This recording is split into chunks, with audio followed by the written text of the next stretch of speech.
안녕하세요. 일반고대학교 박쌤입니다. 오늘은 정시구멍 정시상향 전략 세 번째 편입니다. 바로바로 올려드리지 못해서 죄송하고요. 제가 기말고사도 겹치고 그리고 그 고3 학생들 지금 오늘도 일요일이지만 나와서 학생들 불러가지고 그 전략 세우고 고3 방학 때 어떻게 공부하고 이런 얘기 나누느냐 지금 시간이 많이 소모가 돼서 다른 할 일도 많은데 어쨌든 준비하는 데 좀 시간이 걸렸어요. 죄송합니다. 자, 어쨌든 최대한 그래서 도움이 될 수 있는 내용을 구성을 해봤고요. 첫 번째하고 두 번째 제가 전략 그 영상 올린 걸 못 보신 분들은 앞부분 영상부터 보세요. 차근차근 보시고, 그리고 어려운 내용으로 제가 말씀드리지 않았으니까 차근차근 보시고, 특히 학부모님들도 보셔도 이해할 수 있도록 제 딴에는 좀 쉽게 한다고 노력을 했는데, 그게 만약에 어려우면 여러 번 돌려서 이해를 하시고 요 세 번째 편으로 오실 것을 권장을 드립니다. 그래서 그 내용이 좀 더 이제 두 번째에서 얘기했던 난이도 상중의 전략에서 어떻게 써먹으면 될지에 대해서 좀 더 구체적으로 말씀을 좀 언급을 드릴게요.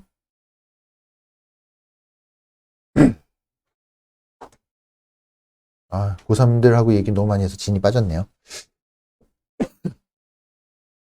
자,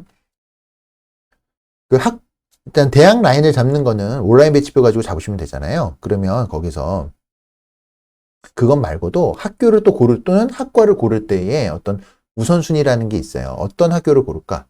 또는 어떤 학과를 고를까? 할 때 좀 감안을 하셨으면 하는 부분들이 있습니다. 어떤 학교?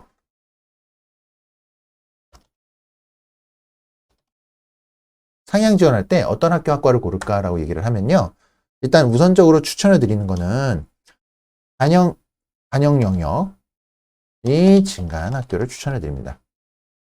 이건 뭐냐면 작년까지는 3과목을 반영했는데 올해부터는 4과목을 반영을 하는 학교들이 생겨요. 뭐 이런 학교들이 매년 나와요. 찾아보세요. 예를 들어 수학을 제한 국어, 영어, 사회만 반영했는데 올해부터는 국영, 수사를 다 반영한다. 아니면 탐구를 한 과목만 반영했는데 아니면 탐구 한 과목만 반영했는데 이게 탐구 2과목 모두 반영하는 학교라던가 이런 식으로 중간 학교는요. 작년의 데이터 기준으로 했을 때 위치보다 올해는 점수가 반드시 떨어집니다. 근데 이게 바뀐 만큼만 떨어져야 되는데요. 이게 그렇게 안 떨어져요. 떨어질 땐 푹 떨어져요. 그렇게 되니까 여기에 어떤 학과 순위 같은 거라던가 이런 여러 가지가 짬뽕이 되면요. 그게 더 떨어지는 거예요. 그러니까 제가 지금 말씀드리는 건 하나만 갖고 보시면 안 되고요. 여러 가지 요인들이 교집합으로 반영이 되는 학교를 찾으시면 찾을수록 확률이 높아집니다. 어느 하나만 보시면 안 돼요. 자, 어쨌든 이렇게 반영 영역이 증가한 학교 이렇게 될 경우에는요. 아무리 온라인 배치표가 이걸 반영해서 기준점을 만든다 하더라도요. 틀림없이 공백이 발생합니다. 공백이 발생되는 학교나 학과는 나타날 수밖에 없어요. 매년 있었어요. 작년에도 그랬고 재작년에도 그랬어요. 그러니까 이 부분은 꼭 보시면 좋을 것 같고요. 또 이런 것도 있죠. 영어 반영 비율이 작년과 올해 좀 바뀌었다던가. 영어의 반영 비율이 어떻게 되냐면 낮아지는 학교 또는 학과. 보통 학교마다 학교로 가니까 이거는 1등급에 몇 점, 2등급 몇 점 주고 하던 것들이 점수를 좀 덜 주면요. 전체적인 점수대가 떨어져요. 근데 영어는 누구나 보통 잘 보잖아요. 그러니까 이건 누구에게나 다 해당됩니다. 또는 환산 점수를 아니면 영어 환산 점수를 낮게 주는 학교. 낮게 주도록 바뀐 학교. 이런 학교 같은 경우에 고르시면 좋고요. 그 외에도 가산점이 변경된다던가 더 주던 게 덜 준다던가 이런 식으로 바뀌어야 돼요. 작년보다 반영 점수가 깎이면 내 점수가 올해 더 안 나와 보이겠죠. 작년에는 내가 수학을 100점을 맞으면 10% 반영이라서 10점을 더 줬는데 올해는 5%밖에 안 준다. 그러면 105점밖에 안 주잖아요. 그렇게 되면 죄송합니다. 잠시만요.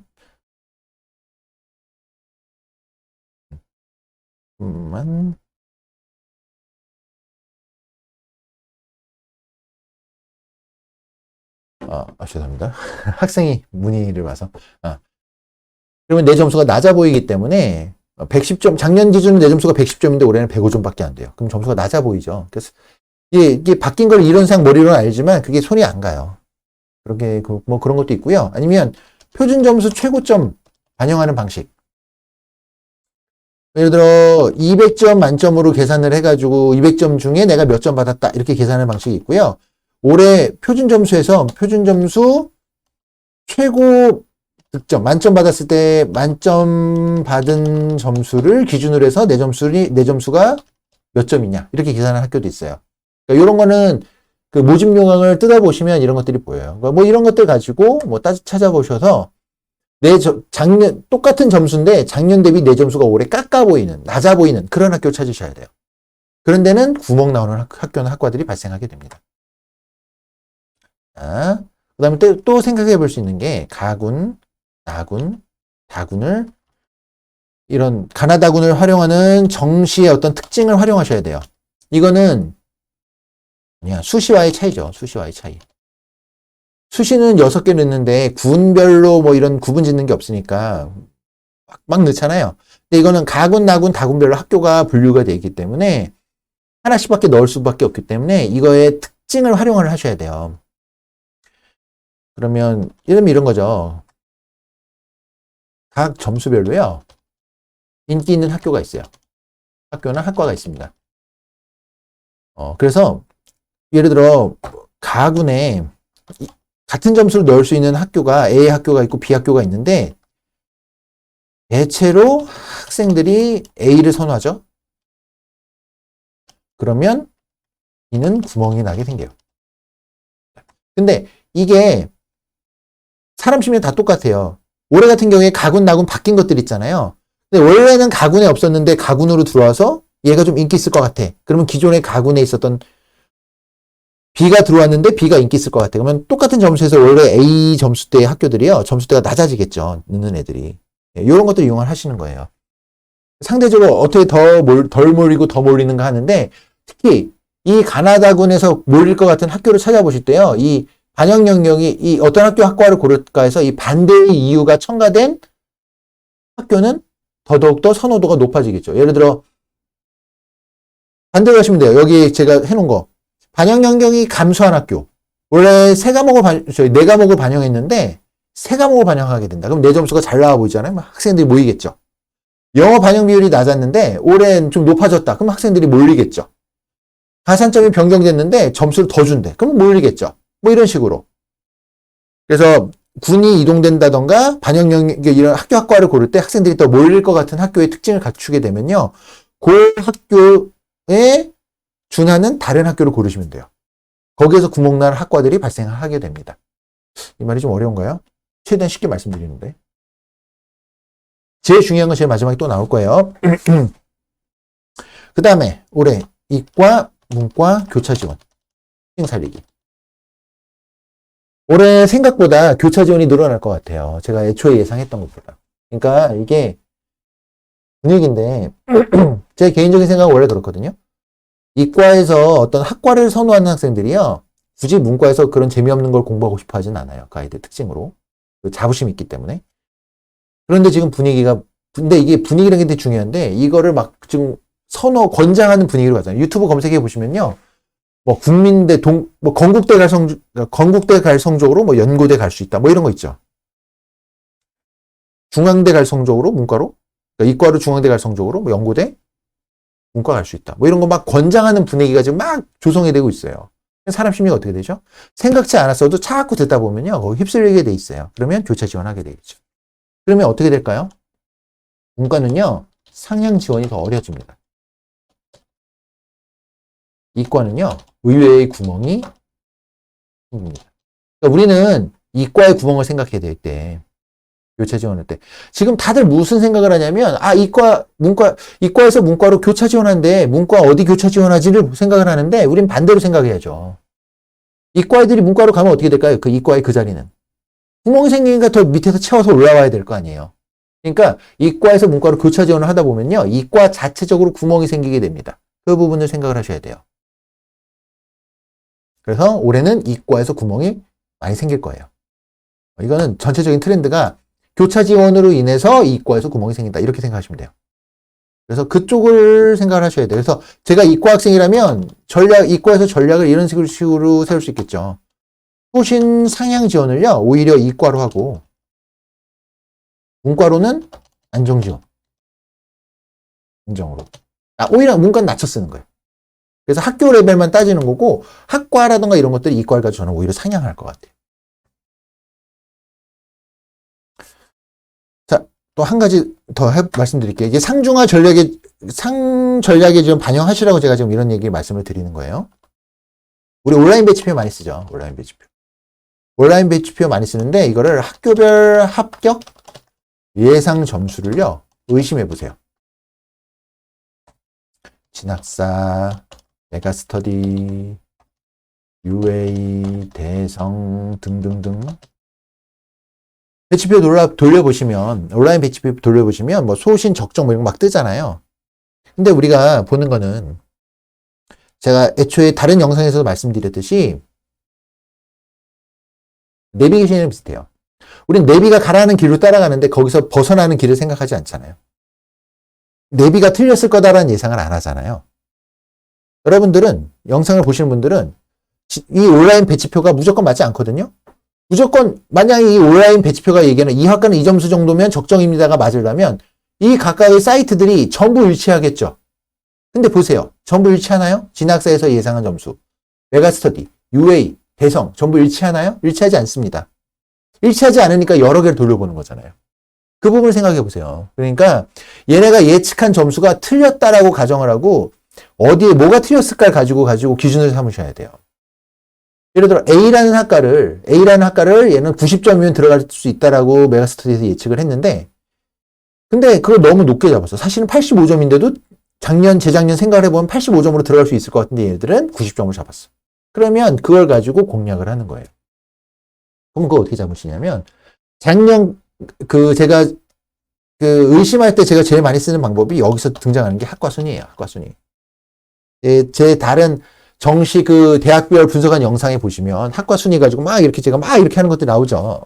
막 이렇게 뭐가 올라가고 뭐가 떨어지고 막 예상을 하잖아요. 제가 그것처럼 해서 그걸 가지고 해서 그런 식으로 한번 적용을 시켜보세요. 그러다 보면 얘네 각 온라인 배치표가 잡은 이 회사들이 잡은 점수에 있어서 이건 좀 합리적이지 못한 것 같은데 이런 것들이 생각되시는 것들이 나옵니다.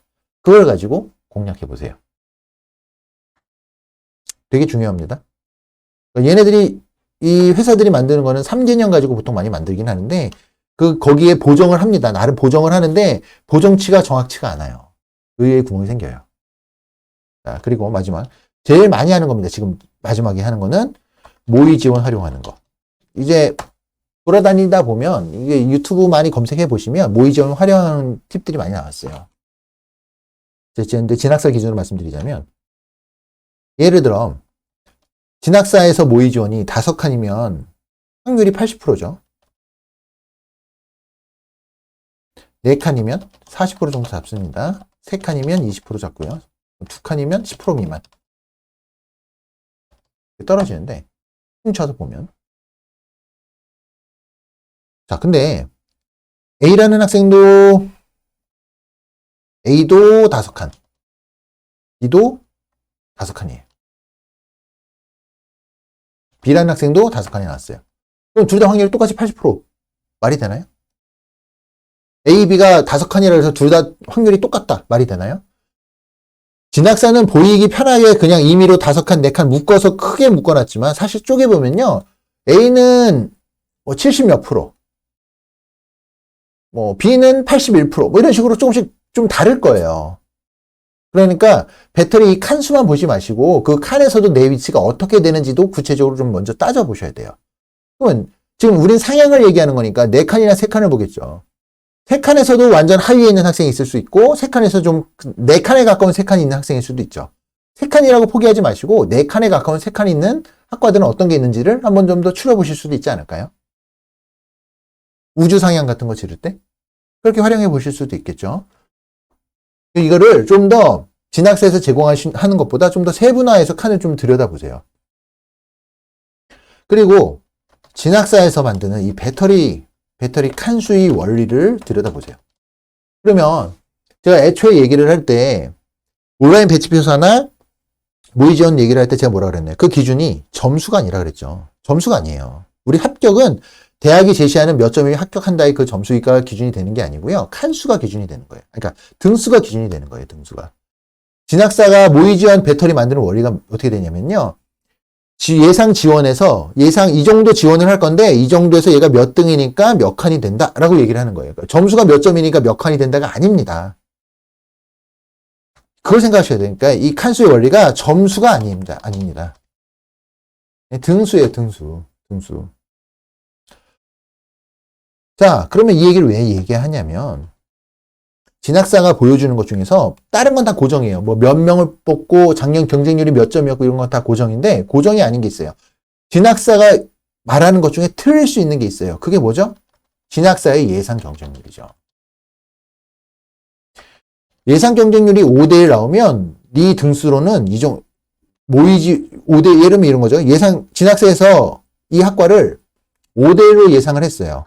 그러면 모의 지원한 걸로 따졌을 때 네가 아마 5칸 정도? 아니 4칸 정도 될 거야. 이렇게 예상을 하는 거예요.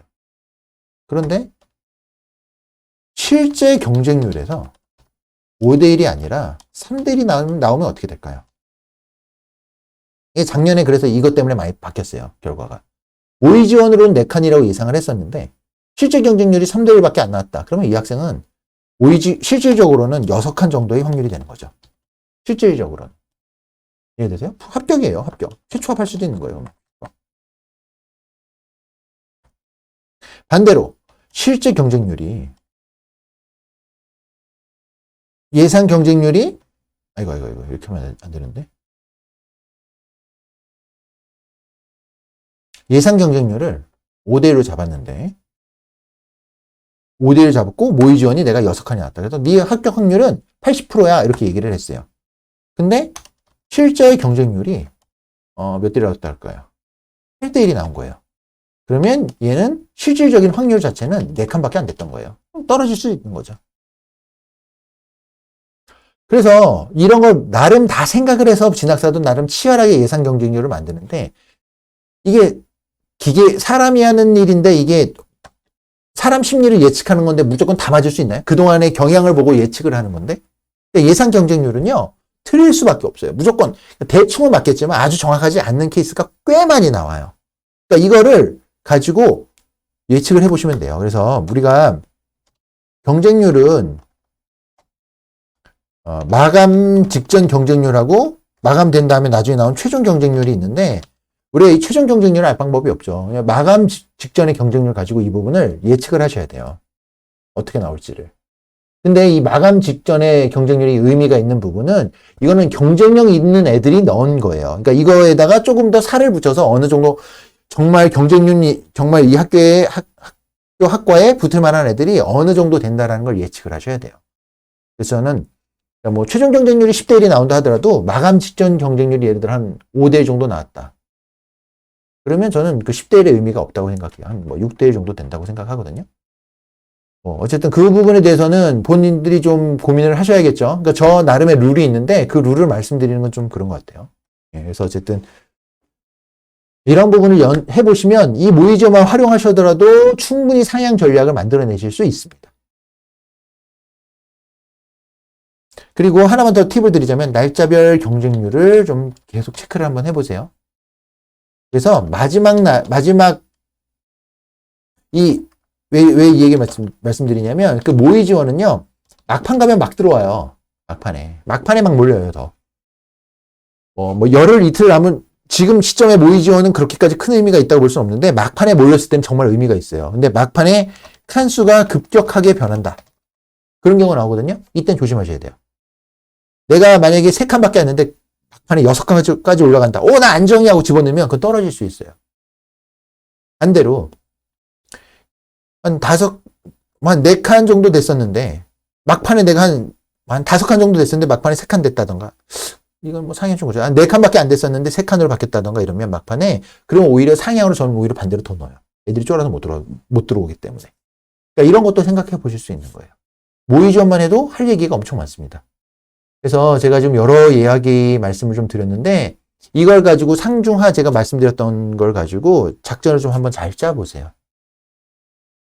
정시 컨설팅 같은 걸 안 하는 이유가요. 외부 안 하는 게 이런 걸 다 고려해서 하면 시간이 너무 많이 걸려요. 근데 이거를 컨설팅 업체에서 어떻게 1시간 만에 끝내겠어요? 말이 안 되죠. 저는 그래가지고 컨설팅 안 하는 거예요. 제 학생들 하기도 힘들어요, 이거는. 시간 너무 많이 걸려요.